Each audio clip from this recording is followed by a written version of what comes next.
lebih Saya mau ngediskusi sama pidanain. silakan Pak. Bapak mau nggak kebun bambu Bapak dibabat? Pak, ini ya. Saya mohon maaf Pak, kalau ngomongin hutan saya emosi Pak. Hampir habis Jawa Barat ini Pak. Hai semuanya, selamat datang di channel saya Sodikhan TV. Kali ini saya ingin mereaksi sebuah video tentang Kang Deddy Mulyadi. Video ini berjudul Kang Deddy Mulyadi ngamuk seperti harimau kehilangan anaknya. Video ini sudah ditonton jutaan orang dan jadi perbincangan netizen di Indonesia. Sebelum kita mulai videonya, buat kalian yang baru bergabung, aku ucapkan salam kenal dan jangan lupa like, komen, dan subscribe channel ini jika kalian suka. Oke, langsung aja kita mulai videonya. Dan jangan lupa beri komentar kalian tentang video ini. Yuk.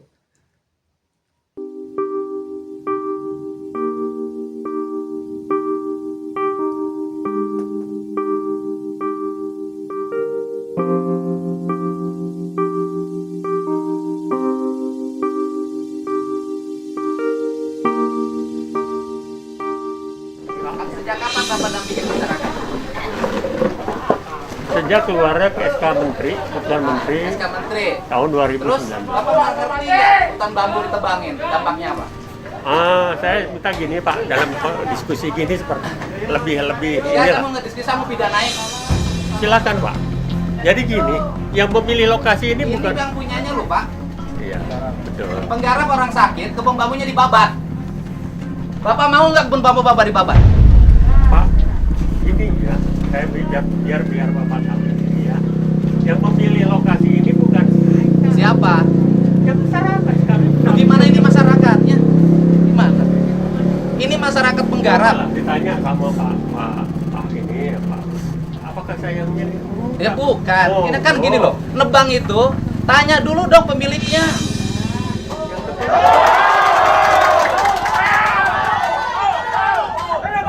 Ini mau ditebang orang nanam.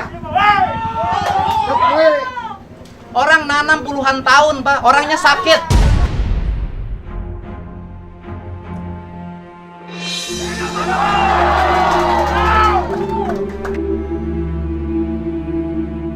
Saya kalau urusan hutan, walaupun itu hak siapapun, saya pasti ngamuk, Pak.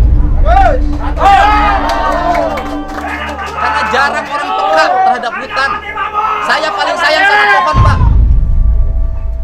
Saya dampingi perhutani hampir berkelahi saya di Kerawang. Saya nggak mau hutan dirusak, Pak. Atas nama apapun. Kalau Bapak ngerti ekonomi orang sini sudah bisa hidup sendiri tanpa Bapak sekalipun.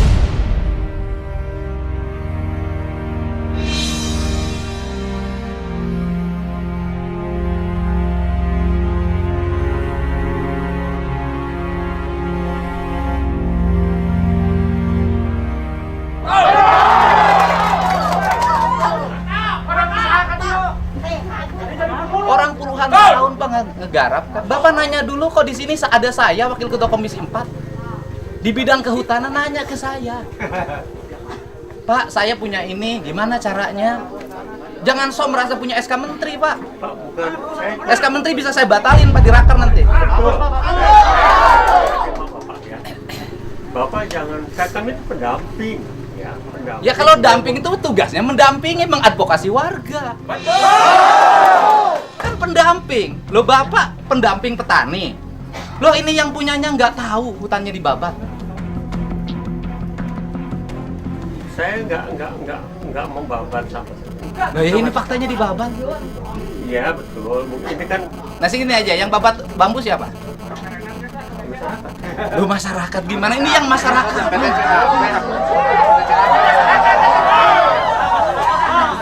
Saya tidak mengarahkan ke sini lah. Loh, ini yang punya bambunya. Dia nggak tahu bambunya ditebang. Makanya pertanyaan saya, yang merintahkan babat bambu siapa? Jawab. Nggak bisa. Diskusi seperti ini kan sampai sekali tidak ini. Saya ingin berdiskusi dengan Bapak. Ya mau diskusi apa? Saya satu aja, saya sebagai wakil rakyat di sini menolak hutan bambu dirubah menjadi kebun pisang. Nggak ada lagi diskusi, Pak. Saya sudah WA Menteri menyatakan akan mengevaluasi dan akan mencabut. Bagus, Pak. Saya mau diskusi apa? Sok saya jelasin, Bapak punya program apa, saya dengerin. Sok, Bapaknya punya program apa? Jadi gini. Jadi, assalamualaikum warahmatullahi wabarakatuh. Selamat siang dan salam sejahtera bagi semua. Mungkin perkenalkan saya Agus Rahayat. Saya adalah pendamping masyarakat dalam program perhutanan sosial. SK-nya dari mana, Bapak? SK-nya adalah SK Menteri 764 tahun 2019. Ya, kami adalah sebagai pendamping masyarakat dalam rangka untuk program perhutanan sosial ini kita coba ya. Kita menawarkan program-program kepada masyarakat. Saya sebenarnya udah lama, Pak. Sejak tahun 2014. Jadi kami menawarkan sesuai dengan program pemerintah ada kegiatan yang namanya perhutanan sosial yang akan ya melibatkan masyarakat dalam rangka memanfaatkan kawasan hutan negara. Itu kawasan hutan negara. Jadi kalau pertanyaannya berapa sih orang sih yang ini? Monggo, perkiraan dari Pak Presiden maupun Pak Bu Menteri adalah sekitar 2 hektaran per kakak, per orang. Jadi kami undang ya. Memang pada saat pertama memang sulit ya. Kami di sini terus terang. Kami bukan mudah di sini. Tapi saya pun nggak ngoyo. Saya jadi 2014, 2000 bahkan mungkin tahu sampai 2017 kami di sini ya nggak apa-apa. Tapi kami tawarkan. Saya juga ada sosialisasi di kepala desa. Konsep Bapak apa sekarang? Sekarang gini. Konsep kami adalah kami sebagai pendamping tentunya saya ingin bahwa kalau toh itu masyarakat dinawarkan perhutanan sosial, tentunya kan dia butuh. Yang nawarin perhutanan sosial siapa? Warga nggak minta?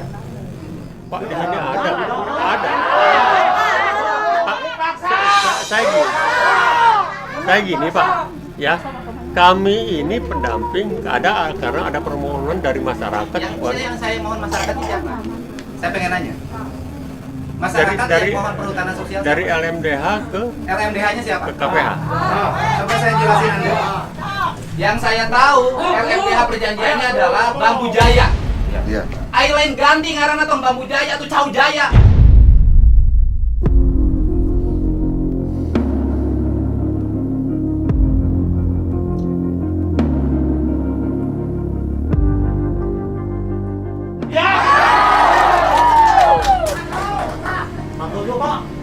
Mana yang ngarang garap leweng tuh? Orang awi tadi dia. Pernah tuh babarangan maco? Timimiti iraha ngerti leweng. Tiba heula ngerti lu. Nah terus, kunaon ieu warga nolak iji jujuk jenek kan? Karena aya program di kementerian kelihatanana lumayan bagus dibanding Cek saha? hasil awi. Cek saha? Ya menurut saya lah itu. Ngerti teu kunaon Gusti Allah nyiptakeun awi di dieu? Supaya teu longsor. Ningali teu jalan di haleup longsor. Akibat kebon awina dibabat. Kebon awina dibabat, jalan longsor. Saha nu ngabangun jalan? Dedi Mulyadi.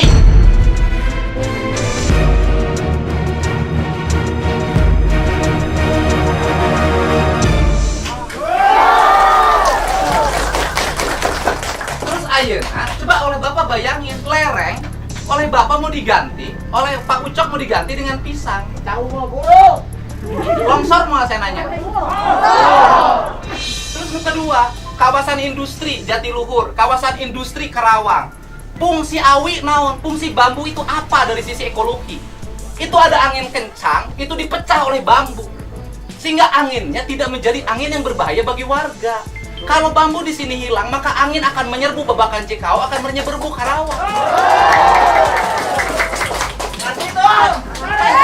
Bapak judulnya Bambu Jaya atau LM dahana Bambu Jaya nu kudu dilakukan ngarobah tradisi masyarakat tinu ngajual awi gelondongan dijieun kerajinan.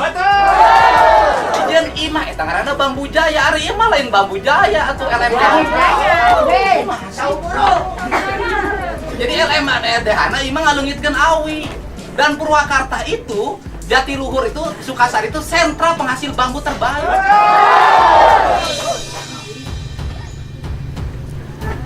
Warga nolak kira kumaha? Ya tergantung pada warga kalau saya. Mana warga nolak? Terus Ari nu Nuarawi saha kamari? Nuarawi hasil kesepakatan dan mereka itu sudah hasil rapat kamari. Enggak tahu lapangan kan? Gitu loh, Pak. Ini kan kesepakatan warga. Yang punya bambunya sakit, Pak, nangis, Pak. Gimana? Harusnya nebang bambu itu oleh penggarap. Kalaupun mau, itu namanya kesadaran. Kesepakatan bukan oleh orang lain. Ini mah kan kayak proyek. Ini yang punyanya. Yang nebang izin nggak sama yang punyanya? Bapak Ini diizinin? harus kan pembina atas itu.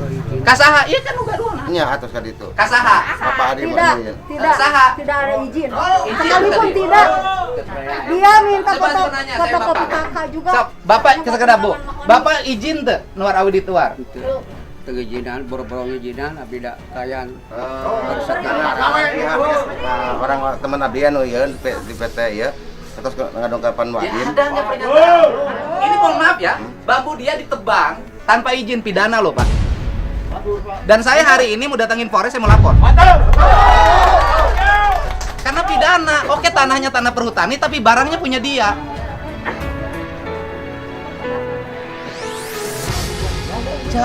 Coba lamun eueuh nu ngadu ka kuring subuh tah. Eueuh nu leweh nelpon Deddy Mulyadi, beak tah leuweung di dia. Saya ngomong sebarang kali Siliwangi. Siliwangi tengah jaga lawang.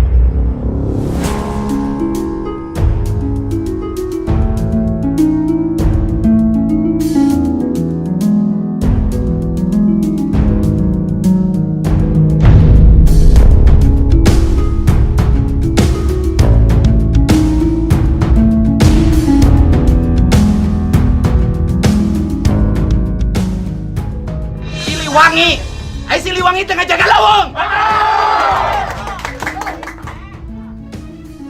Siliwangi, di mana Siliwangi ngebon cau? Adio duduk. Saya mohon maaf Pak, kalau ngomongin hutan saya emosi Pak. Hampir habis Jawa Barat ini Pak. Pisang bisa beli Pak di toko Pak. Tapi bambu mau beli di mana?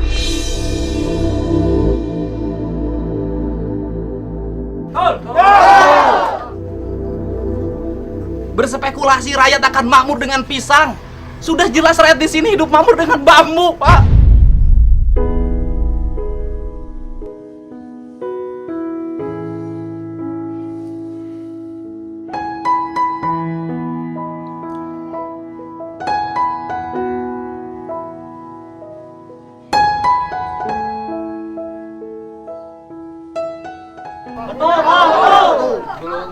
Bapak harusnya mendampingi, mengamati kehidupan di sini.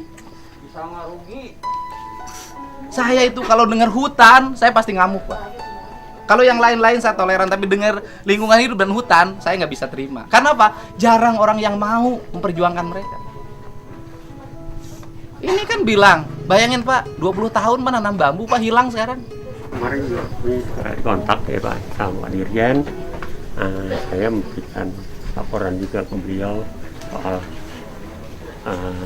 kondisi di sini, ya, yang apa yang telah kami lakukan ya, termasuk pembukaan dan proses daripada kita melakukan itu. Tentunya kita itu tidak melakukan sendiri Pak, ya.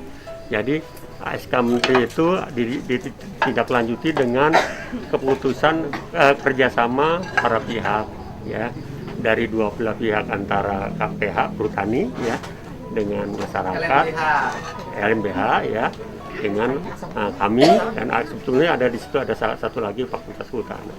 Di situ ada 4 pihak dan pada proses ini ya itu sebetulnya tidak sendiri, semua juga tahu. Pak Asper juga tahu soal rencana di sini gitu. Tadi jangan sampai pada saat udah begini kok jadi rame ya, gitu loh. Gimana Pak Asper? Kenapa Pak Asper dulu mengizinkan ada kerjasama perhutanan sosial? Itu ada Kami Pak rapat Zoom meeting Pak pada saat itu. Mengizinkan. Ya, sok. Ya, Pak. Saya dulu ya, silakan. Baik, assalamualaikum warahmatullahi wabarakatuh.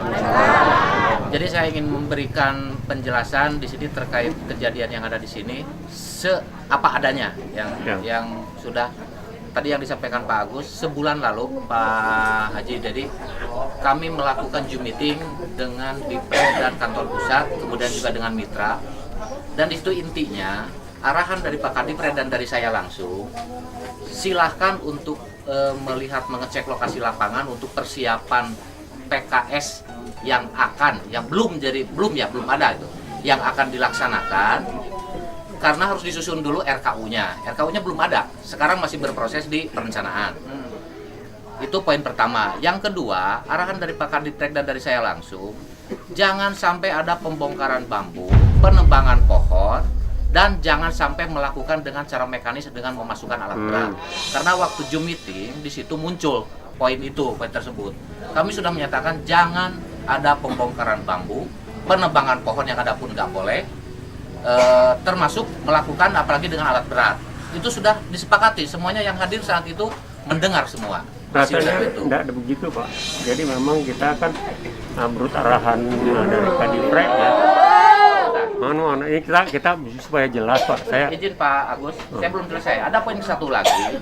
Kalau di lapangan mau melaksanakan untuk yang muncul itu kan kerjasama untuk rencana penanaman pisang, carikan lokasi-lokasi yang kosong. Tadi kan di awal sudah dikatakan tidak ada pembongkaran bambu, tidak ada penebangan pohon, apalagi memasukkan alat berat. Termasuk alat berat kemarin yang dari Ketua LMDH sudah saya jawab, itu tidak boleh. Karena ketentuan di sini, di SK Kulin KK tersebut, sudah jelas dinyatakan bahwa ada 1019 hektar itu merupakan kawasan perlindungan. Ada 295 hektar itu merupakan lokasi untuk zona pemanfaatan. Yang artinya secara keseluruhan ini adalah lokasi hutan lindung. Karena posisinya di HP, masanya dikatakan bahwa di situ kawasan perlindungan. Jadi itu setara hutan lindung di sini yang harus dilindungi. Gitu. Jadi gini Pak, ini kan mungkin itu informasi dari saya ngomong sejarah ya. Saya itu kan orang pengikut Pajajaran, Pak.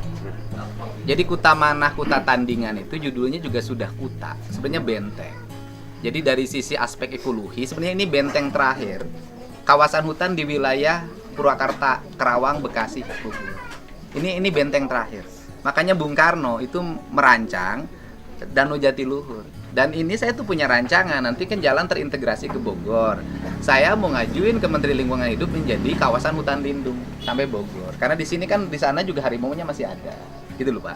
Jadi kalau berubah, saya juga nggak ngebayangin lah, Pak. Kalau berubah menjadi pisang, saya longsornya aja belum tentu bisa nanganin. Dan di sini tuh pernah saya dulu waktu anggota DPRD, Pak. Itu ada program pertanian perkebunan, itu di sini ada pisang barangan, Pak. Sampai sekarang nggak ada pisang. Jadi pisang tuh bukan perkara baru di sini. Dan Bapak juga pernah melakcau baheulanya. Pernah Pak. Pernah kira langkung 2 tahun Pak. 2 tahun terus cauna kunaon? 3 tahun longsor. Caunya longsor, Pak. Pisangnya longsor. Di saung Pak. Kira langkung 2 hektar Pak longsor. Sebenarnya kan ini catchment area, Pak. Ini kan Jatiluhur, di sananya di Kerawang tuh di bawah, ini di atas. Makanya kan Kuta Manah, Kuta Tandingan gitu kan, Kertamanah. Ini di atas. Jadi sebenarnya ini harusnya jadi hutan lindung untuk apa? Melindungi ke bawah. Tapi kalau ini berubah nanti menjadi pisang, penyangga Jatiluhur udah nggak ada, Pak. Coba ini jarak Jatiluhur kan deket. Ini kan longsornya ke Kerawang, Pak. Ini ancaman dalam jangka panjang lebih besar. Jadi kalau saya agak emosi, karena saya tuh lihat, oh ini perspektif yang tidak boleh dibiarkan, gitu loh. Kalau Bapak oke lah, kacamatanya mungkin beda. Saya lebih baik ya kalau misalnya mengambil kawasan-kawasan ekonomi perhutanan di daerah yang datar. Ini kan kayak daerah Campaka, itu datar itu daerahnya. Bungur Sari gitu loh. Itu daerahnya datar gitu. Kalau di sini sih ini saya nanganin jalan yang sebelah saja, itu karena pohonnya ditebangin longsor. Sudah bangun berapa puluh miliar tuh kan. Sekarang harus dingin melingkar lagi. Nanti udah melingkar lagi, pinggirnya orang babat lagi, longsor lagi. Jadi tanah di sini tuh nggak stabil. Jadi kalau didorong dikit aja longsor. Apalagi pisang. Jadi pisang itu jangankan nanti manen, nahan urusan longsornya belum tentu kuat. Ini loh Pak. Itu. Jadi memang pertimbangan kultur, saya sih selalu meyakini bahwa buhun atau leluhur itu jauh lebih cerdas dibanding kita dalam memahaminya, gitu loh Pak. Makanya ini tuh, dan salah satunya tanaman yang secara ekonomi bermanfaat bagi publik dan ekologi juga bermanfaat bagi lingkungan ya bambu. Semenjak bambu ini banyak, yang nyuri kayu mulai menurun. Ini yang saya tahu ya. Karena saya ngurus ini dari dulu, dari sejak daerah ini belum bisa lewat mobil. Gitu loh Pak. Jadi kalau saya sih menyarankan sudahlah. Kata Bu Menteri kan, satu terlalu luas. Yang kedua dievaluasi, yang ketiga dicabut. Gitu. Saya sendiri mengusulkan ke Pak Dirjen, tolong kami dievaluasi kalau memang kami salah. Saya lebih enak kan, kalau tahu dicabut ya dicabut. Jadi saya sendiri nggak memberikan harapan apa-apa lagi ke masyarakat. Daripada tidak dicabut, tapi saya aja menjadi beban saya selama-lamanya, kan itu. Nggak ada soal sih, kalau saya sih satu aja, butuh ekologis. Dari ekologis itu, kalau warga sininya cerdas, dilatih bikin rumah bambu. Walaupun juga warganya juga saya himbau, karena saya pelanggan bambu Pak. Saya beli bambu dari tempat ini, masa saya kalau jujur masih punya hutang tuh sama mantan tuh, 6 juta lagi. Udah jujur aja. Sekali ngambil bambu ke dia 15 juta, 24 juta. Jadi saya tuh orang beli, dan saya beli 10.000 kan. 10.000 satu batang, walaupun dari yang punyanya masih murah. Dan saya pun ngimbau sama bandar, beli yang dari yang punyanya jangan murah-murah aman. Juga saya juga ngomong juga, jangan bandarnya kaya-kaya, petaninya miskin-miskin. Juga.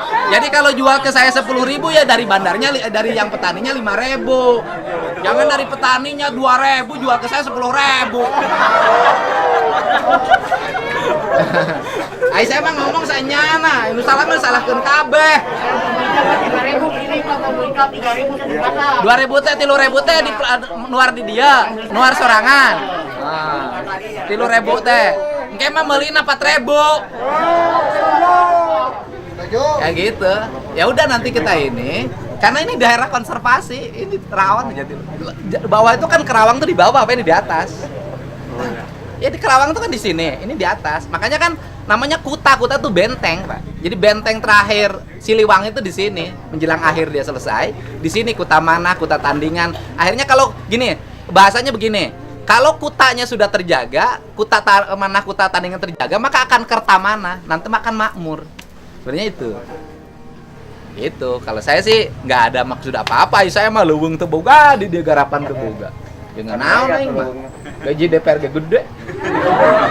Nyapanya? Apa ya? Awina leungit. 10 hadiah hampir 2 hektar loh Pak yang tebak, kasihan. Paucok kumaha atuh paucok teh? Nanya Kak Kolot atuh. Akang teh ngajawab bae kemarin. Atau pernah nanya urusan leuweung, nanya lagi urusan ketua Gibas. Gibas teh tugas Gibas teh kan mau teh malah bisa di kebon cau, paucok moal. Oh, mau keur naon mau keur cicing di kebon cau. Siliwangi. Dan ada satu hal saya sih ngasih tahu pada semuanya ya. Jadi hidup tuh yang dicari berkah. Gitu loh. Jadi orang kaya bisa, tapi cantang tuh berkah. Jadi kita ini ngambil keberkahan dari hutan ini. Bapak ulah setuju wae tuh jen perjanjian anak perhutanina. Sebelum. Nah, sebelum ini Pak Adene ini Pak sudah bikin perjanjian. Iya, perhutaninya selektif. Sudah. Main ACC wae. Anu galak abdi libatan berhutani. Udah. Jadi kalau saya sih ngusulin lah, udahlah usulin untuk ini dibatalkan aja. Batalkan. Cari datar daerah. Karena ini daerahnya landscape nih. Begini daerahnya. Kan 1.300 hektar. Kebayang kalau hilang bambunya. Panas loh Purwakarta, Pak. Karena di bawah itu ada Indo-Barat, kemudian South Pacific, sebelah sini Dorama. Itu kan pencemarannya agak lumayan. Nah, itu ketangkap sama daun bambu. Terus terang ini sebetulnya kan PS ini kan satu peluang Pak bagi masyarakat ya, khususnya yang tidak punya tanah. Sebetulnya itu. Jadi pemerintah itu kan menawarkan hutan negara untuk bisa dimanfaatkan ya oleh masyarakat banyak gitu. Tapi hati-hati juga Pak. Ya. Kalau Pak Daeng dia suka dijual hak garap. Jadi kalau saya sih cenderung ya gini Pak, kan gini, orang sini itu kan sebenarnya dari ikan aja udah hidup. Orang sini Pak. Terus kemudian dari bambu saya hitung, kenapa bambu? Karena bambu itu nggak bermodal Pak. Jadi modal sekali nanam, dia nggak usah lagi untuk memelihara. Paling yang harus dilakukan menurut saya ya, yang harus dilakukan oleh perhutani hari ini adalah membagi wilayah pengelolaan. Gitu loh Pak. Misalnya gini, tidak boleh ada orang yang terlalu luas. Ya, Tidak boleh juga ada yang terlalu kecil. betul Pak. Paling gini yang kita lakukan dengan pendamping itu adalah bersama-sama diskusi dengan saya agar hak pengelolaan hutan bambu itu dibagi berdasarkan kemampuan. Karena belum tentu juga orang dikasih digarap. Ya, betul Pak. Gitu loh Ya. Pak. Jadi orang nanti tidak ada yang puluhan hektar. Ya. Bung Har, Ya, anu iya betul, kebagian Pak. sautik. Nah, itu kita Itu benerin. memang yang disampaikan. Jadi nggak usah dirubah tanamannya, Boleh, Pak. kita rubah saja nanti petanya kita petakan, kita bagi penduduknya, Ya. kita bagi secara adil Ya. hak pengelolaan hutan bambu. Setuju tuh? Salaman dengan saya. Setuju. Gitu, paling itu ya. Ya. Jadi kita Ya. bambu kita bagi nanti biar warga yang kebagian tidak punya hutan bambu nanti mendapat. Ya, Gitu Pak. loh. Setuju, Tapi Pak. khusus di wilayah desa ini. Jadi desa ini berapa kakak sih nanti dibagi. Nah, saya kasih tahu bagi mereka yang kebetulan gitu loh ya. Jag-jag, si Ma itu jompo. Dia miskin jompo. Nah, nanti yang badannya sehat itu misalnya pegang 5 hektar. Dia ada hak yang harus diberikan sekian persen bagi warga yang miskin yang jompo itu yang tidak bisa nanam bambu. Ini pola. Betul, Pak. Nanti hutan berkeadilan tuh yang di ini. Ya. Ya. Itu emang harapan Pak Presiden itu Oh iya. pidato itu Nanti bahwa gitu. Nanti habis hutan ini kita diskusi lagi. Kita udah jangan. Habis ini kita petakan, kemudian kita bagi gitu kan. Hak garap masyarakatnya yang tidak kebagian diberi, yang Ya. terlalu lebar dikurangin. Ya. Itu cara membangun keadilan. Gitu. Ya. Bocoknya? Bapak, Gitu. Sepakat. Udah ya, beres kan? Ya. Ya, beres ya. Ya. Jadi duanya tercapai, bambunya tercapai, perhutanan sosialnya terwujud. Nanti tambah lagi penanaman pohon hutan lindungnya untuk dipiara. Tetapi dikasih sanksi sosial. Siapa yang Oke, setelah kita melihat tayangan ini, kita jadi bisa tahu seperti apa Kang Dedi dalam mengatasi masalah, mencari solusi untuk masyarakat biar hutan tetap aman dan bisa dinikmati untuk semua warga. Saya sangat salut kepada Kang Dedi Mulyadi ini.